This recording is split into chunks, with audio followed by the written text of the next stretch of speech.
When it comes to that second seat at Red Bull over the last few years, whenever there's any talk about that driver, that's usually a bad thing.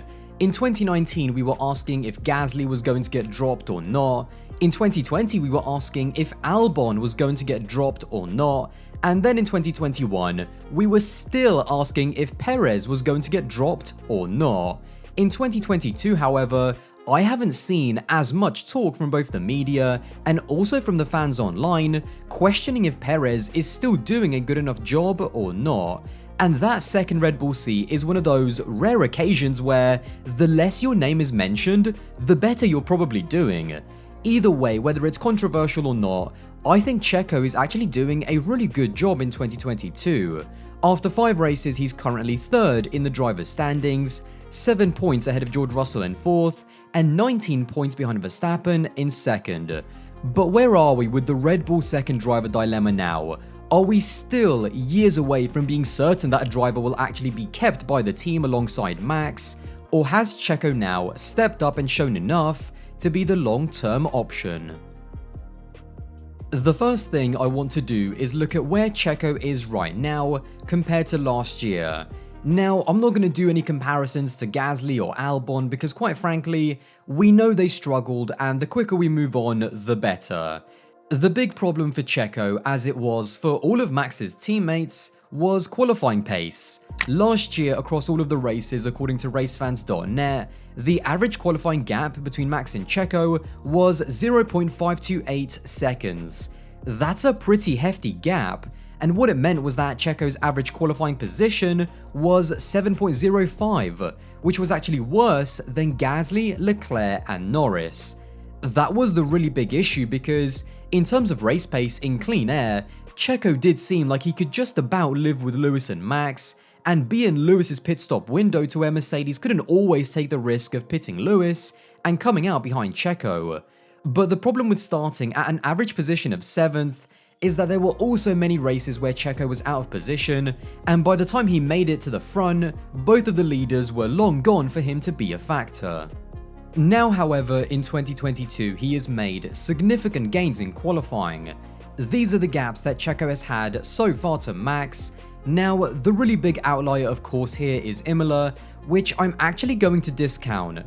During a wet Imola, Max was the only driver to complete his second run because he was the first driver in the pack, and Valtteri Bottas pulling over actually brought out a yellow flag, meaning that Checo was one of the many drivers who couldn't improve. Now, I'm not saying that session is totally irrelevant, by the way, because the argument is, well, in those crazy sessions, you have to make your first time count even more. But I am going to discount that time because, to his credit, in the sprint, he did work his way up from 7th to 3rd on the grid, so it wasn't as if Checo had absolutely no pace. So going back to that average qualifying deficit and taking away Imola, Checo's gap to Max so far has been 0.028 seconds. That is seriously impressive up against Max, and of course this also includes Checo's first career pole position in Jeddah, where he also outqualified Max as well. As far as what this means for his average qualifying position, he's currently 3rd with an average position of 3.8. All of this has meant that Checo is much closer to the fight up front, and he's been much more likely to take advantage of either bad moments or bad races from Ferrari.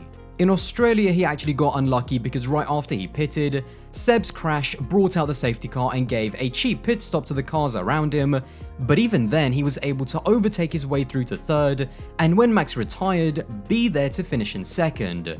In Imola, despite a poor qualifying in the sprint, he worked his way up to 3rd, and then at the start of the race, he jumped Leclerc to go up into 2nd, and then sustained all of Leclerc's pressure throughout the race to bring the car home for a Red Bull 1-2, which was the team's first 1-2 since Malaysia in 2016. Now, reliability and bad luck has almost been the story of Red Bull's season. I'm not going to focus too much on Max's reliability because it goes without saying that Max would be further from Checo and also closer to leading the title without his 2 DNFs so far. But when it comes to Checo, he is also having a rough start when it comes to either technical issues or things that are just out of his control. In Bahrain, after Max retired, Checo lost out on a guaranteed third place finish on the very last lap.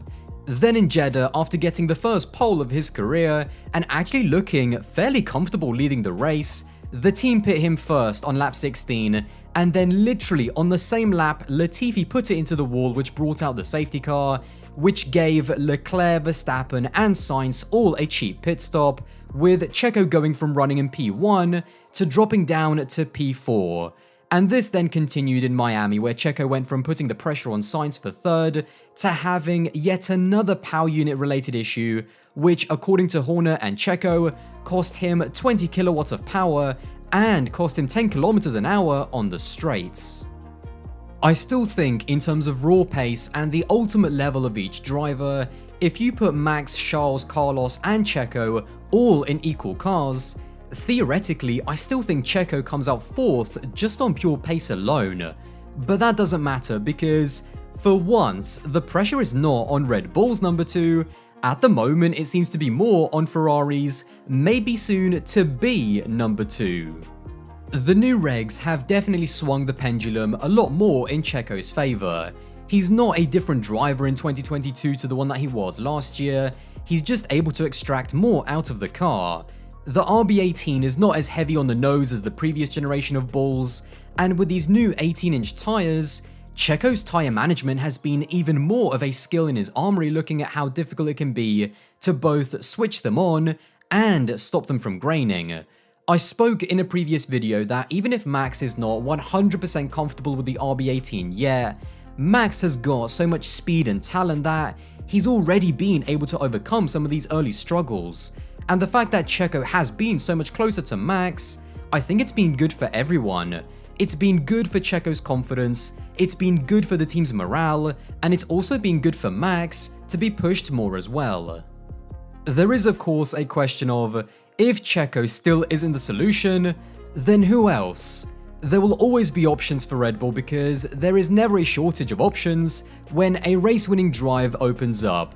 Gasly is still probably the other option, although I have talked a million times about why I think that ship has sailed for both parties. And then there might even be some rogue outside choices like Alonso, who apparently has also thrown his name into the hat, and also potentially, if it doesn't work out at McLaren, maybe a return for Ricciardo. I'll leave that for you to debate over in the comments. The point is that as it stands now, when it comes to the question of has Checo solved Red Bull's number 2 problem, consider the start of the season as a part 1. Part 2 and the definitive answer to that question will be answered by Red Bull, and whether or not they will give him a contract for 2023. I see Red Bull extending Checo on another 1-year deal and nothing more, giving Checo the Valtteri Bottas Mercedes special. The problem with Red Bull is in only a few races, everything can easily fall apart and this video could age like milk, because with this team, there is never any assurances. If that happens, well then, we're back to square one. However, I do think that Checo has shown enough to be given another year, and I don't know about you, but I am glad that maybe we can start shutting the book on the Red Bull second driver saga.